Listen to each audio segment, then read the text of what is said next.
Welcome back to the channel, everyone. My name's Joe Buskins. This is our family's boat shop. Today we've got an exciting episode for everyone that's watching. We are going to be spraying some gel coat. Now, you've been following the channel, you've seen me roll plenty of gel coat and brush plenty of gel coat, but I still get a lot of questions from you DIYers at home that are looking for that spray option. And today we're going to do something a little bit different. Like when we're building a boat like our 29 in the background, we would use like a big 5-gallon pressure pot with an external mix. This is a Binks 2001 and it's got an external catalyst pot on there, and we can hold a lot of gel coat in that. And then if you were following the mold build series, we were using what we call a dump gun or a cup gun. That's made from ES, I believe it's ES manufacturing or GS manufacturing. And these are a high volume, typically when you're applying material in a mold. But I know a lot of folks at home don't necessarily need shop grade equipment or big expensive spray rigs. So I've sourced one from our local Lowe's, and it's a fairly inexpensive, this is nothing fancy. This is about a $95 spray gun. And I've added a little gauge on there and a little water trap, little water separator. And this is something, seemed like around $100 you can get something that can spray gel coat. Now, I want you to pay close attention to this though. This is more of a touch-up style gun. It's a 1.5 millimeter tip, which generally when it comes to spraying gel coat, a 2.5 is gonna be a much better bet, sometimes even a little bit bigger or a little smaller. But a 1.5 is gonna be fine for smaller touch-up if you've scratched your boat or dinged your boat, and that's what we're gonna be using. Now, in the previous episode, you folks saw me kind of prepare this little panel here. This is a fiberglass cutout that came out of our 29, and it was originally gray. We had actually put a little bit of white gel coat on there, and you saw me use some of the 3M dry guide coat as a surfacing material. We had applied some of that and then sanded it off. Now, the grit of paper that you're gonna finish your panel on can vary. If it's not a super critical panel or you're gonna be building a lot of coats, you can go as aggressive as 80. 120 is a good one. Sometimes people even go to 220, but I tend to hold in that 80 to 120 grit because I feel like it gives the gel coat more bite into the surface. Now, typically, anytime we're getting ready to spray gel coat, you guys see me all the time. Obviously, some PPE is a good idea. I like latex gloves versus the nitrile or the vinyl. They're gonna hold up better. And seen me use this little trick before where we're just using a little bit of acetone in a squeeze bottle. I got that labeled there so no one accidentally drinks it. Now, again, a good mask is a good idea for this as well, but we do have some good airflow moving in the shop. Hit that with a little bit of compressed air, and then you folks will notice in the background today, you're gonna hear raindrops and you can tell it's cloudy outside. We actually have a tropical system. It's trying to become a hurricane out in the Gulf of Mexico, and it's gonna be raining for days and days.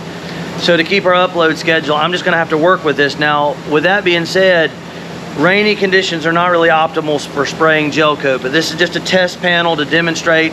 But obviously you would prefer it not to be raining. Low humidity, temps in the 70s to like low 80s. 70s are optimal, high 60s up to about low 80s is kind of optimal. But on a day like today, there is a little trick. Sometimes you will see me use a little Wagner heat gun, and we're just gonna skim across that panel prior to spraying to knock any humidity down.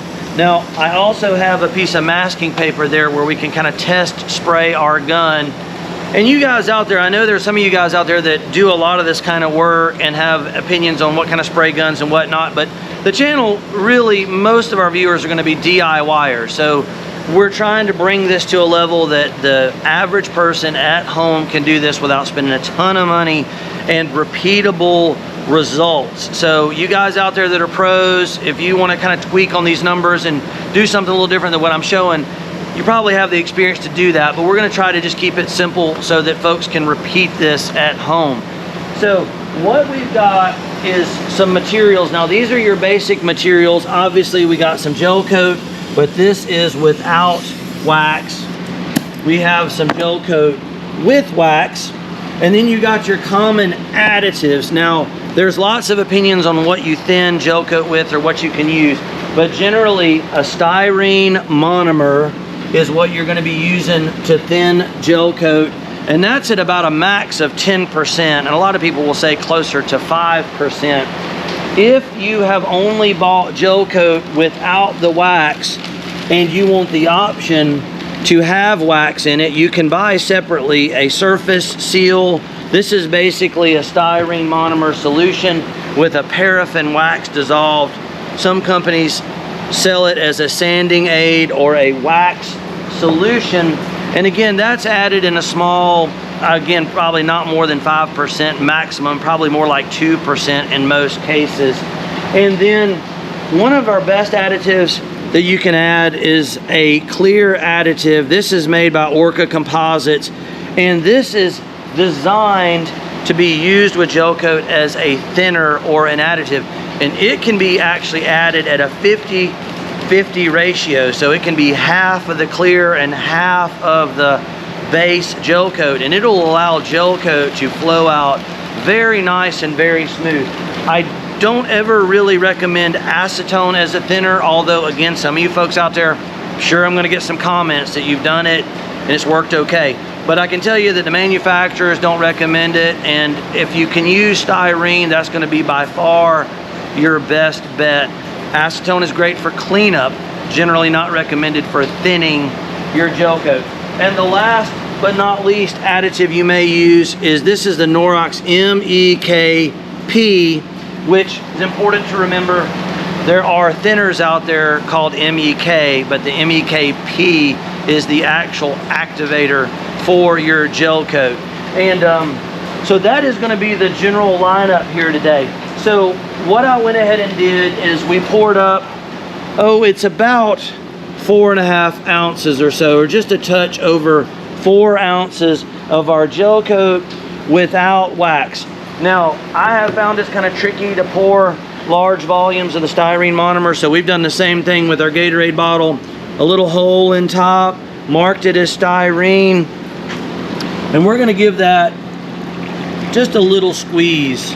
Again, not much more than about 5% is typically going to be the maximum there. Now, some people again will say they add more. Some people recommend adding less. Honestly, the least amount you can add with and still get some decent results is going to be what I'm going to recommend. And we're going to do this spray today in 2 phases. I'm going to add some thinner to help this move out of the gun nice and easy, and I'm also going to add a splash of the clear additive there. That's going to be a fairly small percentage by volume. That's probably about 20% or so. Now, if you add up to 50% of the clear, you don't have to add any wax solution if it's your final coat, although you can add wax solution. So there's going to be a lot of information here, and some of you folks may want to back up and re-watch this. Probably get more questions on Gelcoat and how to mix it and how to work with it. And I'm going to make this as simple as I can, but also give you as much information as possible so you can feel confident about tackling a Gelcoat spray job. All right, so we are somewhere in that 6 ounces or so. And I made up a simple little graph here. Generally,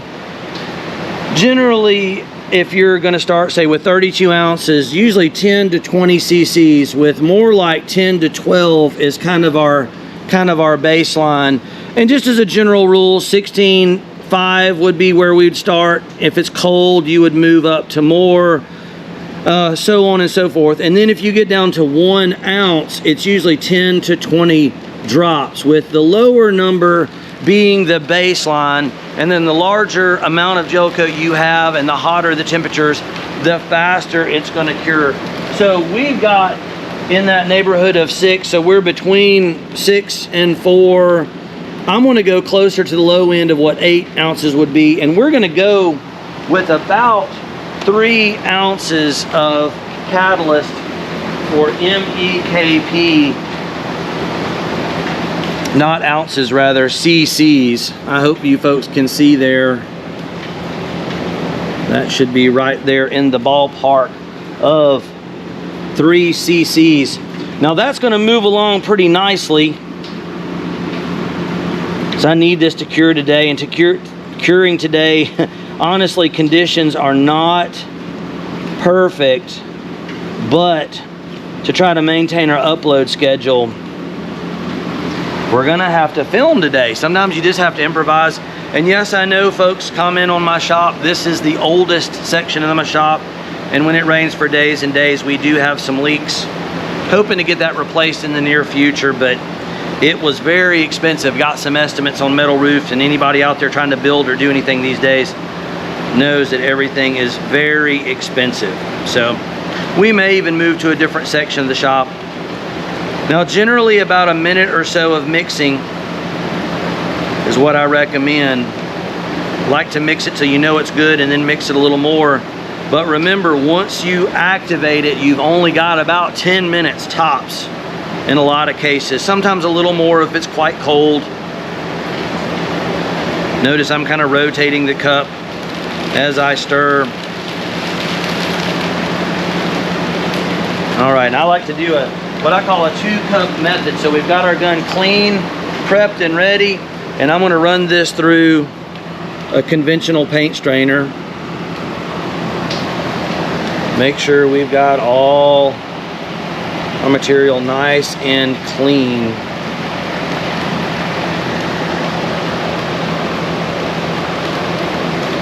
That is probably going to be more gel coat than we really need to do this, but I don't want to run out. Speed things along. We will just go ahead and set that right there. Now, this gun, the spray gun, runs, these are kind of the parameters. Fluid nozzles, 1.5 millimeter, pressure is 20 to 29 pounds, and it needs about 3.7 CFM. And it was 95 bucks there at Lowe's. So that's a pretty good deal, and it'll kind of get you in the game. Also nice to have one of those little stands if you can get one to keep your gun handy. A good mask, always a good idea. I know I've had some comments of people saying I should put a disclaimer for your PPE, but I also like to mention it just so it's not missed. All right, I'm gonna hit this one more time. Not trying to get it hot, I'm just trying to move any potential moisture off of there.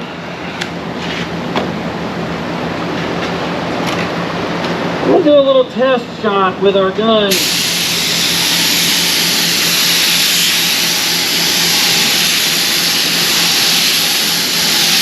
That's actually looking pretty nice there. I'm going to talk, I'll probably do another video about gun adjustment at some point, but let's just go ahead and get some material on there at this phase. Here we go, folks.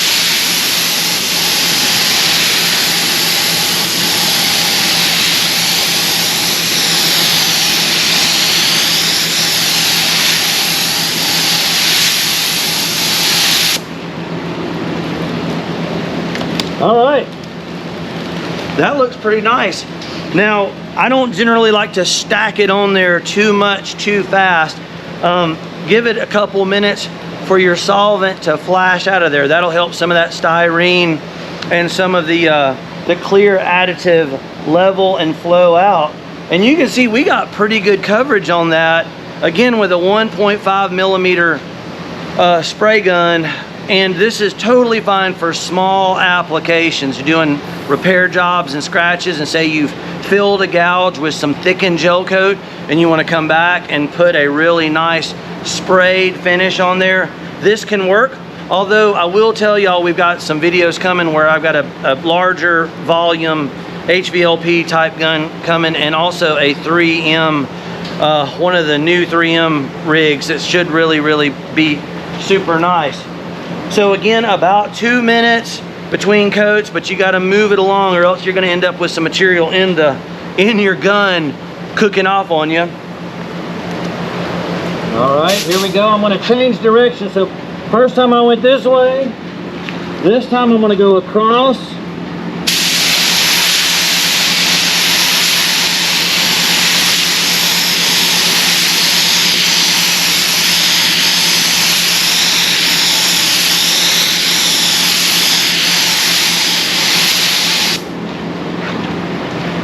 Now, if you've never sprayed before, there are some basic techniques. Generally, you'll notice me triggering this. We engage the trigger as we're crossing the panel, and then we let off of the trigger as we blend back in. And again, I will probably do another video at some point talking about that a little more in detail. I will tell you that this adjustment on this particular rig is your fan. That's going to narrow or widen your fan. And we've got material delivery here. I've got this one backed all the way out, and this is our air supply, and I've got it backed out pretty far as well. And we're feeding about 80 pounds of pressure up to the gun, but generally we're running at around 20 pounds of pressure on this particular rig.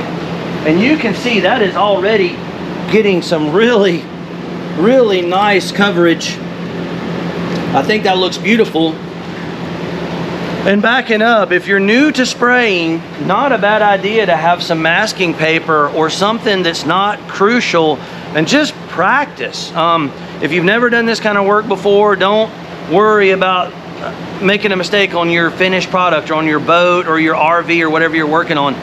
Get something you can spray on and practice, get comfortable with the equipment, and then move to the more critical piece. All right, here we go. We're going back long ways again.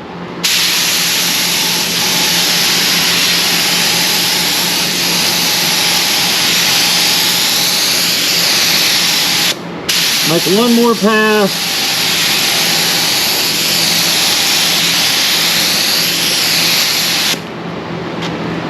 All right. That's pretty good looking stuff. That looks pretty nice. And again, folks, I have been super happy. Fiberglass Warehouse has been real good to the channel.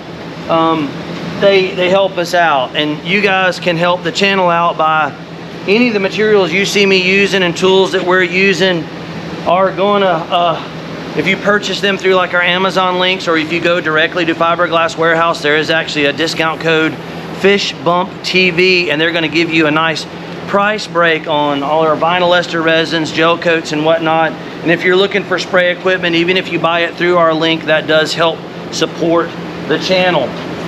All right, I think I may do one more pass, and then I got to get this gun cleaned out, or else we're going to have some material cooking on us. Here we go, back, cross.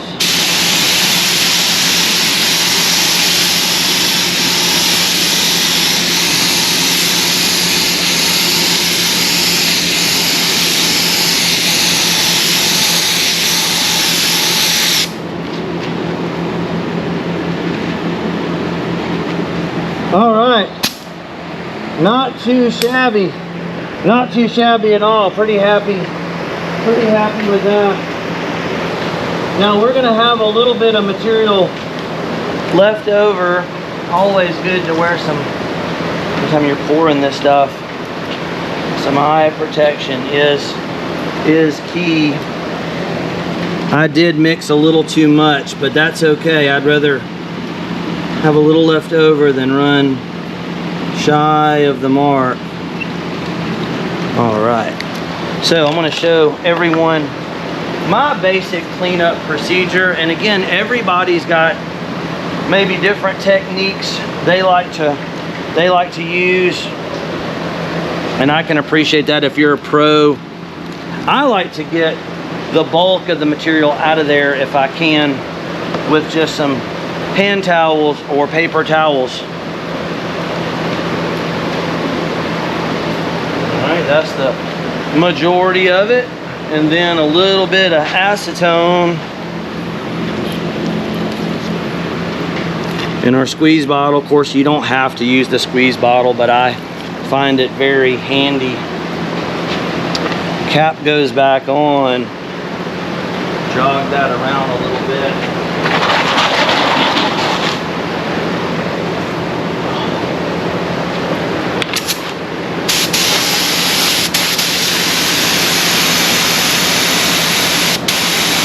I like to run a little bit through there, get some acetone through the system as quick as you can, because it's a real problem if the gel coat activates inside of your gun. A little more material in our handy dandy 5-gallon acetone bucket. Folks will notice that we don't waste much acetone. I try my best to recycle it.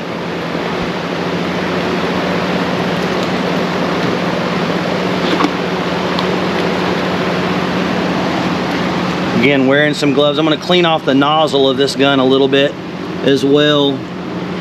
There we go.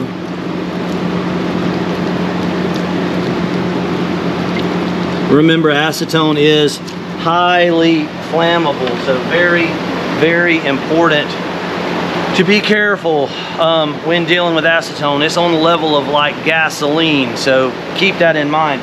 So our gun is pretty much good enough at this point. If we're done spraying gel coat for the day, I would take the cap off and the nozzle and everything and clean in more detail. But I want to show you folks at home what a 50-50 mix of the clear additive with gel coat gives as a result, as a finish there. And that'll also allow that gel coat to dry tack free. Now, if you don't have any of the clear additive, you would use gel coat with wax or add the wax solution to get that tack free surface. So I'm going to do a little prep and we're going to be right back. So y'all come down here and check this out. Look at how pretty that gel coat has laid out. Now, we've given it about 10 minutes or so, but that looks pretty decent, I would say. And generally when we add the clear to it, which is what we're about to do, this time we're going to put gel coat with wax, because this is going to be the finished coat or the last coat. And we're going with the air dry, the clear additive, and we're going in a 50-50 mix. So I've got right at 2 ounces and 2 ounces there, and I'm going straight into blending these before we add the catalyst. Now that's important. I generally like to get your mix or your blend before you add your activator or your catalyst. Very important to remember too, the hotter it is, the lower the percentage of catalyst would be, which generally, in my opinion, the low end is right there at 1%. Sometimes you can go to 0.75%, but the general industry guideline is 1 to 2% is recommended. And you can, on small, thin batches in cold weather, certainly go above that. If you go too low, it won't activate at all. If you put too much, it's going to activate very fast, and it can potentially weaken the gel coat. It won't be as good a material. Okie doke. So again, now this is, we're looking at a little graph here. We got about 4 ounces. I'm going to go quite hot here. I'm going to go nearer that 2.5 to 3 cc's mark, because I want this to kick off pretty aggressively. And again, folks, remember, you don't have to have crazy expensive. I have expensive boat shop grade tools that we use sometimes, but I'm very clear on this channel here that the majority of you folks watching are just learning how to do this, or maybe intermediate level, and that's fantastic. I'm thrilled how many folks are watching the channel from all over the country, all over the world, and just want y'all to know how much I appreciate you spending time to watch the channel. Now is a good time, if you haven't already subscribed, liked, shared, feel free to comment. I'll do my best to read all the comments. I'll try to answer the ones I can get to. And Yeah, there we go, about a minute of mix time. And then been asking folks if you can think of any other social media platforms that you can even mention our channel in, and we appreciate that. We're trying to grow the channel, and as long as you guys are enjoying and watching, we can keep putting out good quality content like this. All right, so we should be good to go. Get our handy dandy paint strainer there. And again, typically a rainy day is not optimal for spraying gel coat, but it can be done.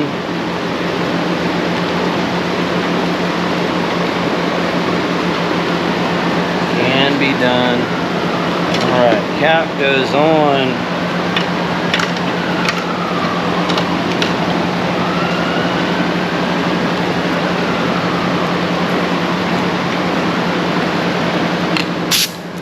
Make sure we're still looking good.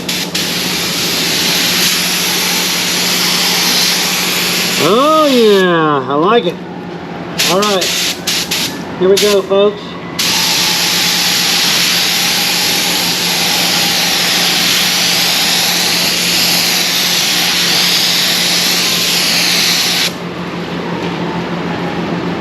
All right, I'm gonna give that a minute or two to flash some solvent off.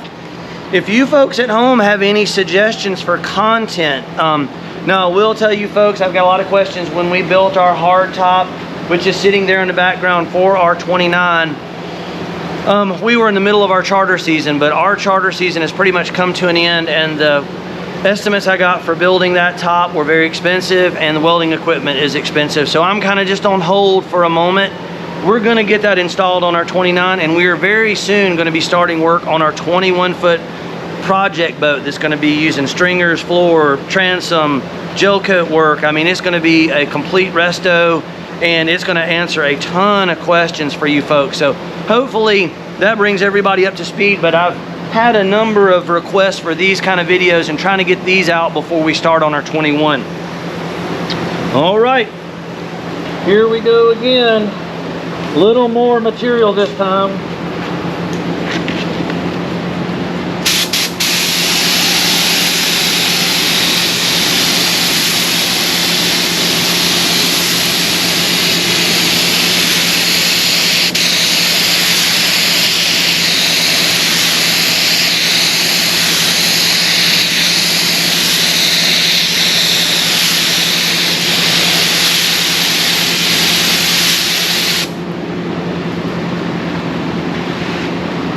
Yep, looking nice. Now, even sprayed gel coat, even with a gun like this, there's going to be a slight orange peel texture to it.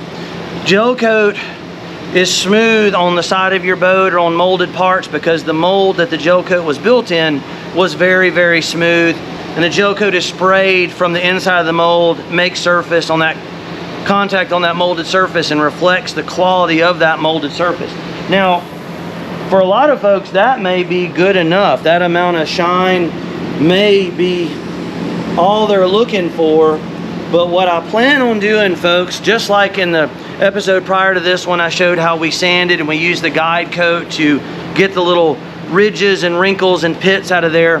I'm going to focus on just spraying in this episode, and then the next episode after this one, we're going to get out our wet sanding blocks and sandpaper and use the guide coat again to bring this thing to a mirror-like shine. So it's going to be really, really good. I think one more coat here, folks,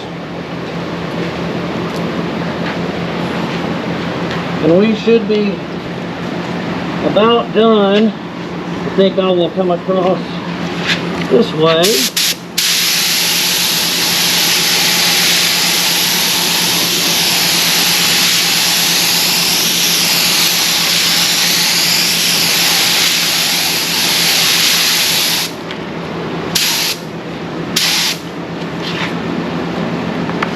Now, if you folks noticed, when I was spraying this, generally, I would say less than a foot is kind of optimal, typically where you want to be. And when we're spraying, I call it half lapping. Like you make a pass and you move up about half of the width of the pass you made. Do another pass, move up about half width again. That way you've got overlapping passes there. And if you notice when I was spraying, folks, we did one direction, another direction, came back. So inline across, and that's gonna make or give you a nice even surface there. So once again, maybe my cameraman, my son, can pan in there a bit and show you folks how nice that looks. And again, a lot of people might be perfectly happy with that result, but you guys be sure to tune in after this episode. We're gonna wet sand this thing out. So you folks know how much I appreciate everybody watching. It means the world to me. We're really trying to build this channel and we can't do it without your support. It's Captain Joe here, Island Marine Charters, Fish Bump TV, my amazing son as my cameraman, and we will catch you folks in the next episode.